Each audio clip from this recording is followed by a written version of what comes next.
So here's the final model.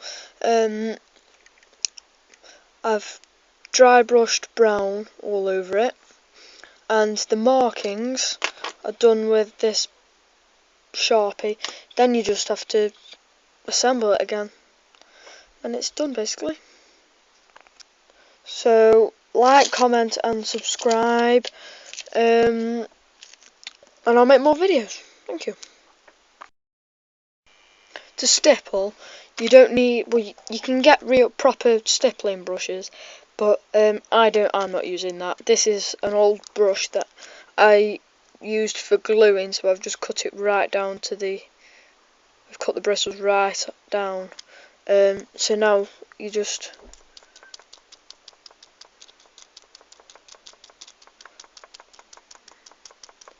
dab it on.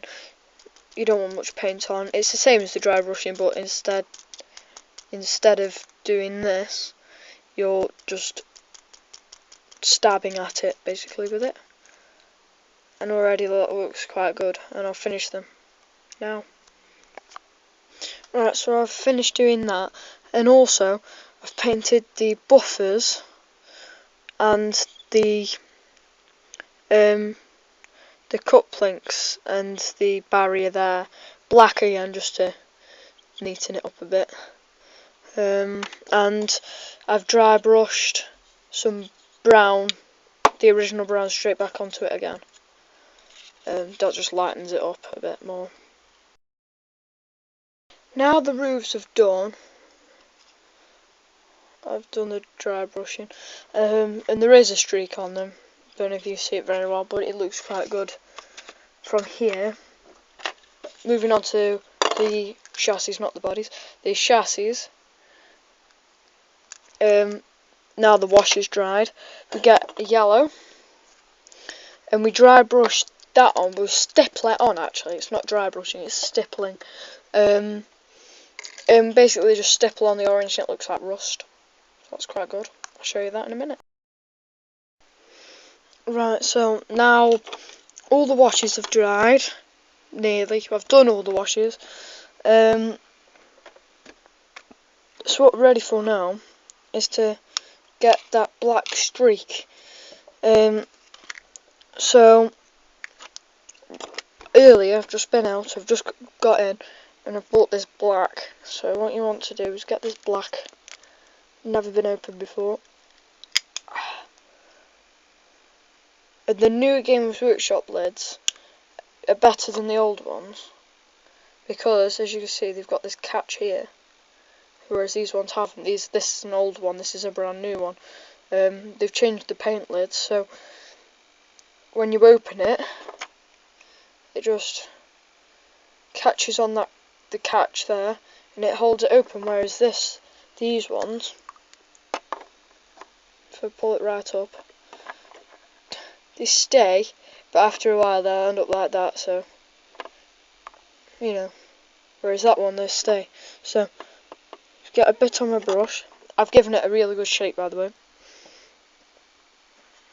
We're just dry brushing. So, if you don't know how to dry brush, I'll put a tutorial on for that.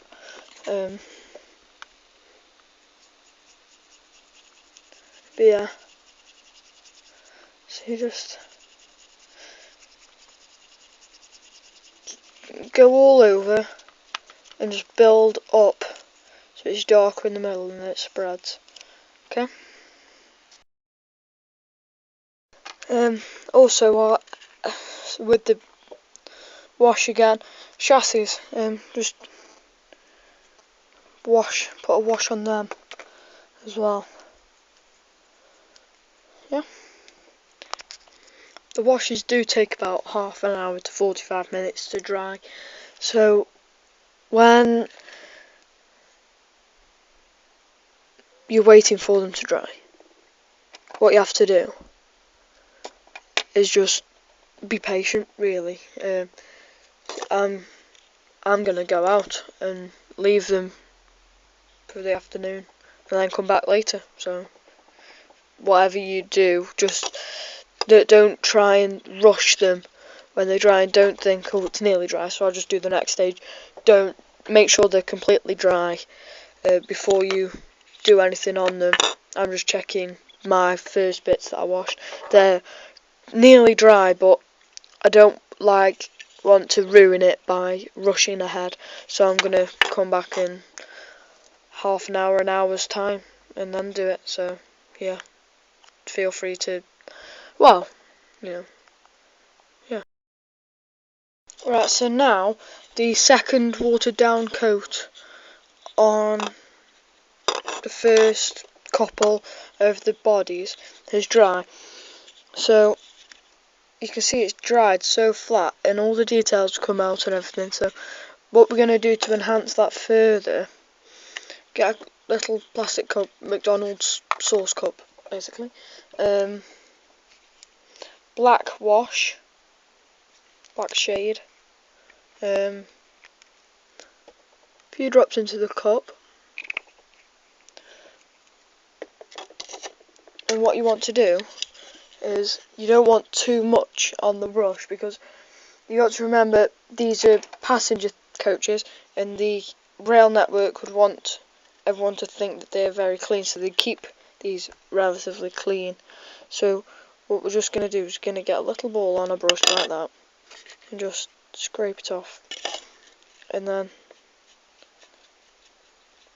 put a thin coat of that on. That's just to get in the cracks, give it a sense of depth, really. So just do that for a thin coat, thin wash basically. That's what you want. Yeah. So again, while you're waiting for the washes on the bodies to dry, while you've got your wash out, just get your roofs. Still not taking the masking tape off, by the way. Keep that on until right at the end. Just get your brush with your wash on and just paint the roofs.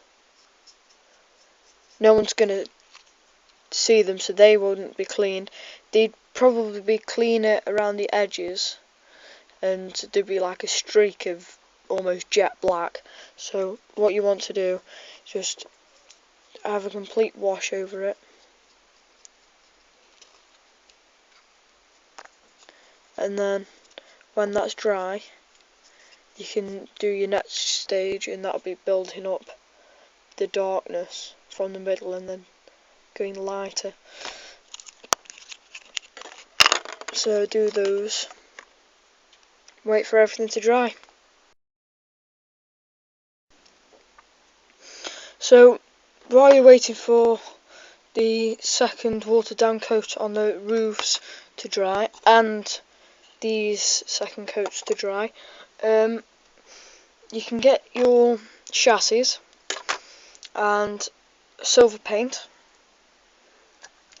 and just basically cover the chassis in silver paint. Well, the bits that you would see. So the sides there, just around the side, like the four sides basically,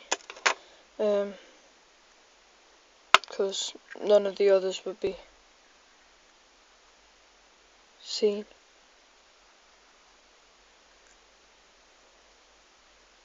That should be enough. So yeah, what you want to do is just paint it on. Just get it in all the cracks, like that basically. Okay. Right, so these have obviously got their first coat, but they need one more layer, I'd say. So got a brown here. This is a water, 20 parts water to 1 part enamel thinner. It's just a solution of that. So you just add about 3 drops to your paint.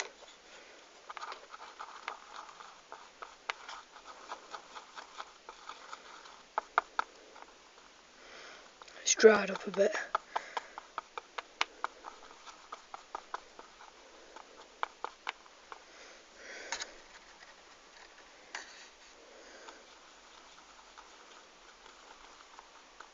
So that's now thinned down, and then what you do is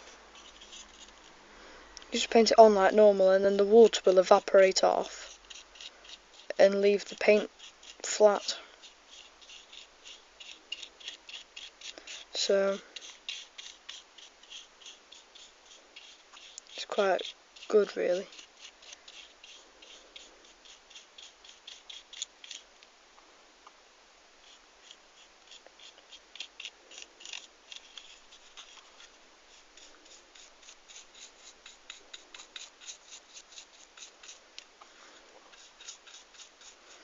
So basically, so you don't fill up all of your cracks and stuff, and it'll just dry quite flat.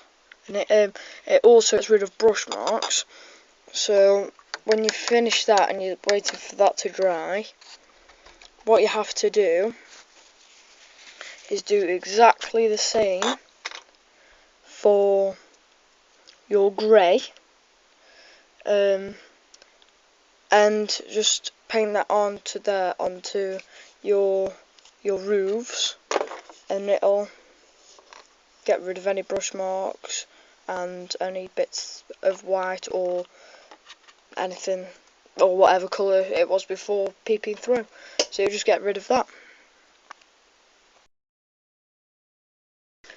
Right, so when you've fixed it with masking tape across all of your windows, what you have to do, you just get your little your grey paint. This is a mix of my own, so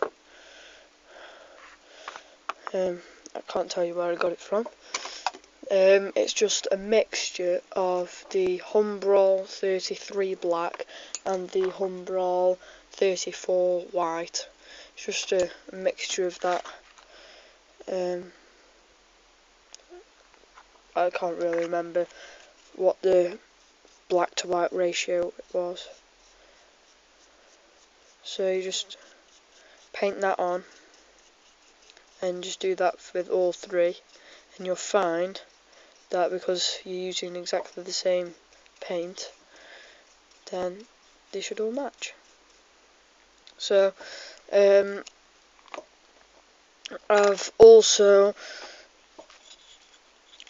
painted, well, nearly painted, well, yes, I've painted two of the bodies. I painted those last night. Two of the bodies. They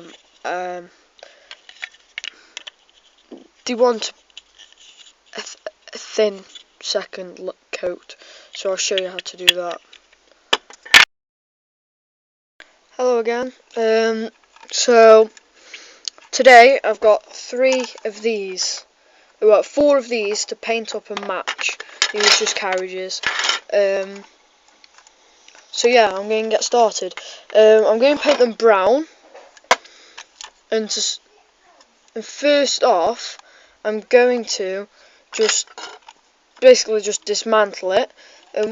When you do that, I just got a little nail and just there's little pins inside, and you just dislodge. You only have to dislodge one, and then the rest come out. Then you have to really get your nails under, or again, I just used my little Swiss Army knife just to get under the edge of it, and that just clipped out. Don't worry about it breaking, they're really, really strong. So you'll end up with a body, some glazing with the roof on, chassis, and you'll need to just take the wheels out. I do that every single time, so if you see my wagon video, then yeah, every single time.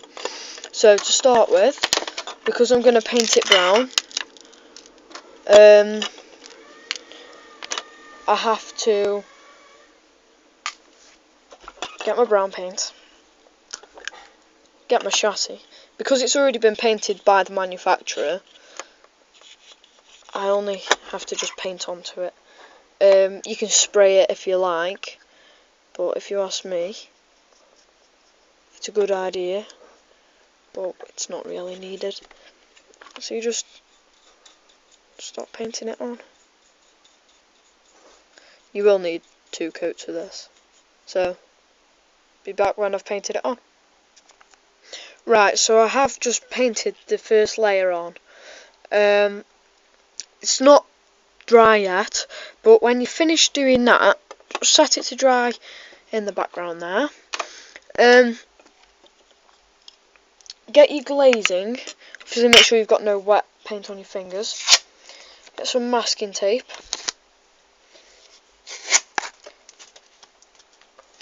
And cut a strip like that, which is about the length of your glazing, just a bit more. And then what you want to do is cut it down the length, so you've got 2 lengths. Then mask off all the clear bits, so all your glazing, just put your masking tape over it, so when you paint your roof, you don't get it all on your windows and glazing. I'll be back when I've done that.